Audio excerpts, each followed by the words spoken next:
Supreme court में मुख्य चुनाव आयुक्त की चयन प्रक्रिया के खिलाफ दायर याचिका पर सुनवाई। सीईसी चयन समिति से सुप्रीम कोर्ट के मुख्य न्यायाधीश को हटाने को असंवैधानिक और अपारदर्शी बताते हुए कांग्रेस नेता जया ठाकुर ने याचिका दायर की है।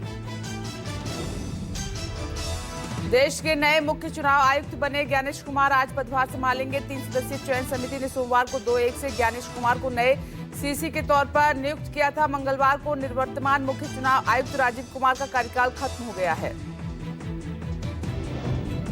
इलाहाबाद हाई कोर्ट में आज प्रयागराज महाकुंभ में 29 जनवरी को मौनी अमावस्या के दिन हुई भगदड़ को लेकर दायर जनहित याचिका पर सुनवाई। याचिकाकर्ता ने उच्च स्तरीय जांच समिति के गठन के साथ ही हादसे के लिए सरकार की जिम्मेदारी तय करने की मांग की। दिल्ली में नए मुख्यमंत्री को लेकर बीजेपी विधायक दल की बैठक। शाम 7 बजे विधायकों की बैठक पर देश भर की नजर। दिल्ली सीएम की रेस में प्रवेश वर्मा, विजेंद्र गुप्ता, रेखा गुप्ता, सतीश उपाध्याय, आशीष सूद और जितेंद्र महाजन जैसे कई नाम शामिल। दिल्ली सीएम की शपथ ग्रहण की तैयारी लगभग हो चुकी है। रामलीला मैदान में 3 मंच बनाए गए हैं। दिल्ली मुख्यमंत्री के शपथ ग्रहण में एनडीए शासित राज्यों के मुख्यमंत्री सहित उद्योग, फिल्म के साथ दूसरे क्षेत्रों की कई हस्तियां भी शामिल होंगी। कांग्रेस में सांगठनिक मजबूती को लेकर आज अहम बैठक है। पार्टी अध्यक्ष मल्लिकार्जुन खड़गे और राहुल गांधी, प्रियंका गांधी की मौजूदगी में होने वाली बैठक में सभी महासचिवों और राज्य प्रभारियों को बुलाया गया है। बैठक पार्टी के नए मुख्यालय इंदिरा भवन में होगी। छत्रपति शिवाजी की आज 394वीं जयंती है। मुंबई से लेकर यूपी तक आयोजित किए जाएंगे कई कार्यक्रम। महाराष्ट्र के सभी 36 जिलों में आज निकाली जाएगी जय शिवाजी जय भारत पदयात्रा। पुणे में केंद्रीय मंत्री मनसुख मांडविया और महाराष्ट्र सीएम देवेंद्र फडणवीस पदयात्रा की अगुवाई करेंगे। दिल्ली में शिवाजी जयंती के मौके पर झंडेवाला स्थित संघ के नए कार्यालय केशव कुंज का उद्घाटन आरएसएस प्रमुख मोहन भागवत करेंगे उद्घाटन। कार्यक्रम में केंद्रीय मंत्री अमित शाह, राजनाथ सिंह और जेपी नड्डा के अलावा और भी नेताओं के शामिल होने की संभावना। यूपी के बदायूं कोर्ट में जामा मस्जिद नीलकंठ महादेव मंदिर विवाद पर सुनवाई। पिछली सुनवाई में मुस्लिम पक्ष ने सुप्रीम कोर्ट के फैसले के हवाले निचली अदालत में हो रही सुनवाई को असंवैधानिक बताया था। यूपी विधानसभा में आज राज्यपाल के अभिभाषण पर चर्चा। मंगलवार को बजट सत्र का पहला दिन चढ़ा हंगामे की भेंट। सपा ने महाकुंभ भगदड़ को लेकर सीएम योगी के खिलाफ की नारेबाजी। यूपी के राज्यपाल आनंदीबेन पटेल के विधानसभा में अभिभाषण के दौरान सपा और कांग्रेस विधायकों ने राज्यपाल वापस जाओ के नारे लगाए। सपा के विधायक अतुल प्रधान ने विधानसभा के बाहर खुद को जंजीरों में बांधकर विरोध प्रदर्शन किया। कहा सरकार रोजगार नहीं दे पा रही है, इसलिए लोग डंकी रूट से विदेश जा रहे हैं। यूपी सीएम योगी आदित्यनाथ ने उर्दू की आड़ में सपा पर बोला हमला। कहा कि भोजपुरी, अवधी, ब्रज और बुंदेलखंडी को विरोध करने वाली सपा को सिर्फ उर्दू की चिंता। अपने बच्चों को इंग्लिश स्कूल में पढ़ाने वाले सपाई दूसरों के बच्चों को मौलवी बनाना चाहते हैं। अखिलेश यादव का सीएम योगी पर पलटवार। एक्स पोस्ट में लिखा दूसरों पर भाषागत प्रहार करके समाज में भेद उत्पन्न करने वालों में यदि क्षमता हो तो यूपी में ऐसे वर्ल्ड क्लास स्कूल विकसित करके दिखाएं कि लोग बच्चों को पढ़ाने के लिए बाहर न भेजें। भारत और कतर के बीच मंगलवार को कई अहम समझौते हुए। नई दिल्ली के 2 दिवसीय दौरे पर आए कतर के अमीर शेख तमीम बिन हमद अल थानी और पीएम मोदी ने हैदराबाद हाउस में रणनीतिक समझौतों पर हस्ताक्षर किए। दोनों देश आय पर करों के संबंधों में दोहरे कराधान से बचने और राजकोषीय चोरी की रोकथाम के लिए एक संशोधित समझौते पर सहमत हुए। दोनों देशों ने अगले 5 साल में द्विपक्षीय व्यापार $28 अरब के स्तर पर ले जाने तक का संकल्प जताया। कतर के अमीर शेख तमीम बिन हमद अल थानी के सम्मान में राष्ट्रपति द्रौपदी मुर्मू ने रात्रि भोज का आयोजन किया। राष्ट्रपति मुर्मू ने विश्वास जताया कि कतर अमीर के राजकीय दौरे से दोनों देशों के संबंधों को नई मजबूती और ऊंचाई मिलेगी। कतर के अमीर शेख तमीम बिन हमद अल थानी ने कहा कि मैं अपने दोनों देशों के बीच घनिष्ठ संबंधों को समर्थन देने और मजबूत बनाने की इच्छा को दोहराता हूं। कतर अमीर ने आतिथ्य और सम्मान के लिए आभार जताया।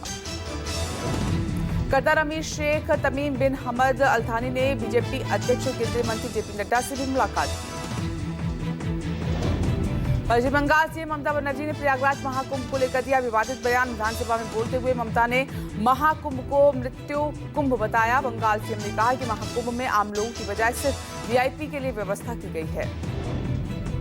ममता बनर्जी के महाकुंभ को मृत्यु कुंभ कहने पर बंगाल नेता प्रतिपक्ष और बीजेपी नेता शुभेंदु अधिकारी ने जताई कड़ी आपत्ति। कहा, ये अपमान नहीं सहेगा हिंदुस्तान। संत समाज से सीएम ममता का पुतला फूंकने का आह्वान किया। बंगाल सीएम ममता के बयान को केंद्रीय मंत्री किरण रिजिजू ने बताया शर्मनाक। कहा कि करोड़ों लोगों की आस्था का माखौल उड़ाने बेहद अफसोसजनक है। हिंदू के सबसे बड़े धार्मिक आयोजन पर राजनीतिक टिप्पणी अशोभनीय है।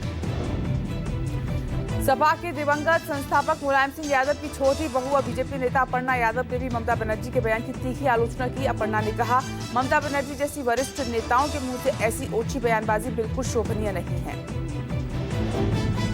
अयोध्या हनुमानगढ़ी मंदिर के पुजारी महंत राजू दास ने पश्चिम बंगाल सीएम को आड़े हाथ लिया। राजू दास ने कहा कि बंगाल में हिंदू की हत्या और बेटियों के बलात्कार पर चुप रहने वाली ममता से और क्या उम्मीद की जा सकती है। दिल्ली में नए सीएम को लेकर बीजेपी की कथित सुविधा पर आप नेता गोपाल राय ने कसा तंज। कहा कि बारात तैयार है, मंडप तैयार, पर दूल्हा कौन होगा ये किसी को नहीं पता।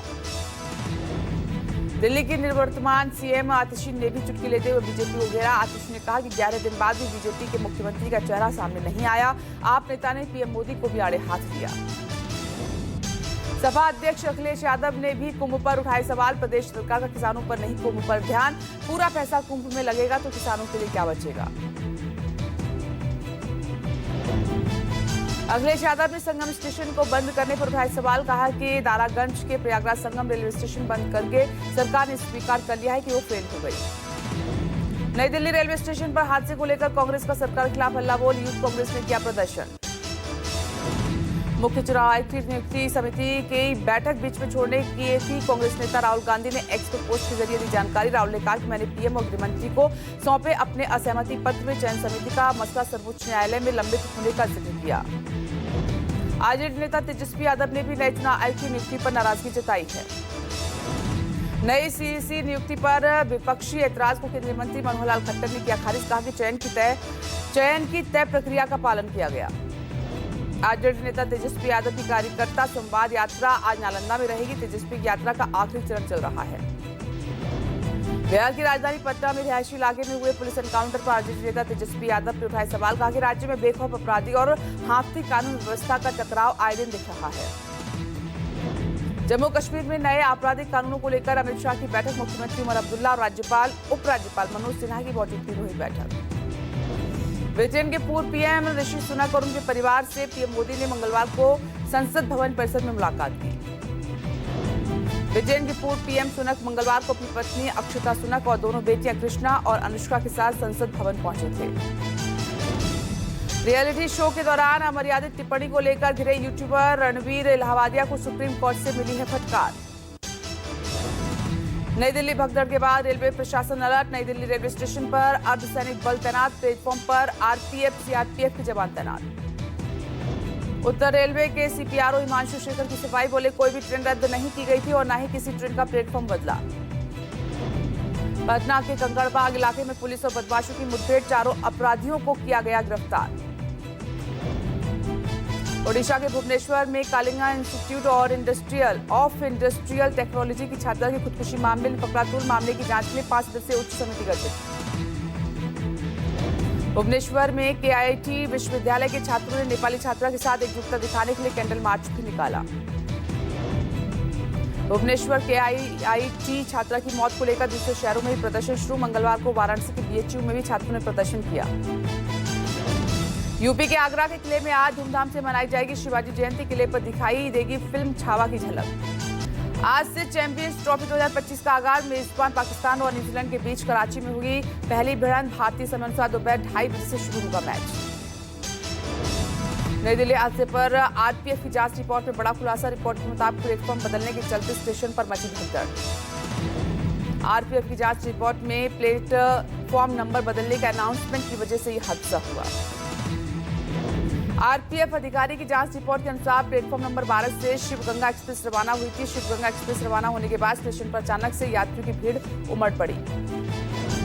आरपीएफ ने फुटओवर ब्रिज पर भीड़ बढ़ने पर रेलवे को टिकट काटने से मना किया था। आरपीएफ ने स्टेशन पर भीड़ को लेकर चेतावनी दी थी। मनु भाकर ने जीता BBC Indian sportswoman of the year का खिताब। Sportswoman of the year award 2024 की विजेता चुनी गई मनु भाकर। दिल्ली में आयोजित समारोह में BBC director general Tim Davie और भारतीय मुक्केबाज मैरी कॉम ने मनु भाकर को अवार्ड दिया। फडणवीस ने जारी कोल्ड वॉर का एक और मामला सामने आया। सूत्रों के मुताबिक महाराष्ट्र गृह मंत्रालय ने शिंदे सेना के 20 विधायकों से वाई+ सुरक्षा वापस ली। शिवसेना शिंदे और बीजेपी के बीच खींचतान। गृह विभाग ने राज्य के सभी विधायकों और प्रमुख नेताओं को दी जाने वाली सुरक्षा की समीक्षा की थी। प्रतापगढ़ पुलिस का नशीले पदार्थों की तस्करी के खिलाफ कड़ी कार्रवाई। 20 किलो 820 ग्राम अवैध ब्राउन शुगर क्रूड जब्त। ट्रक के डीजल टैंक में लाई जा रही थी 21 किलो ब्राउन शुगर जब्त। नाकाबंदी के दौरान मंदसौर की ओर से आए ट्रक को रुकवाकर पूछताछ की। पकड़ी गई ब्राउन शुगर क्रूड लेकर मंदसौर से प्रतापगढ़ आने वाली थी। दिल्ली के लोधी रोड पर ऑडी कार ने मारी स्कूटी सवार को टक्कर। हादसे में स्कूटी सवार 2 लोग गंभीर रूप से घायल। दोनों घायलों को ट्रॉमा सेंटर ले जाया गया। पुलिस ने दोनों आरोपियों को हिरासत में लिया।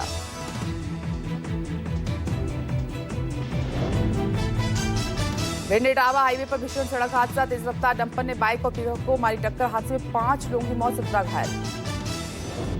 गुस्साए परिजनों ने रोड पर लगाया जाम। मौके पर भारी पुलिस बल मौजूद। घायलों को एम्बुलेंस की मदद से अस्पताल भेजा गया। टोरंटो एयरपोर्ट पर बड़ा विमान हादसा। टोरंटो एयरपोर्ट पर लैंडिंग के वक्त पलटा डेल्टा एयरलाइंस का प्लेन। टोरंटो पियर्सन एयरपोर्ट पर लैंडिंग के समय दुर्घटना हुई। हादसे में 19 घायल, कई लोगों की हालत गंभीर। हादसे के वक्त विमान में 80 लोग सवार थे, जिनमें से 76 यात्री और 4 चालक दल के सदस्य थे। छावा का क्लाइमैक्स देख फाड़ी मल्टीप्लेक्स स्क्रीन। भरूच से आरोपी को पुलिस ने किया गिरफ्तार। छावा में संभाजी पर मुगल का अत्याचार को देख नहीं सह पाया दर्शक। गुस्से में आकर उसने स्क्रीन फाड़ डाली। फिल्म के क्लाइमैक्स सीन के दौरान भरूच के आर के सिनेमा में ये दुर्घटना हुई है।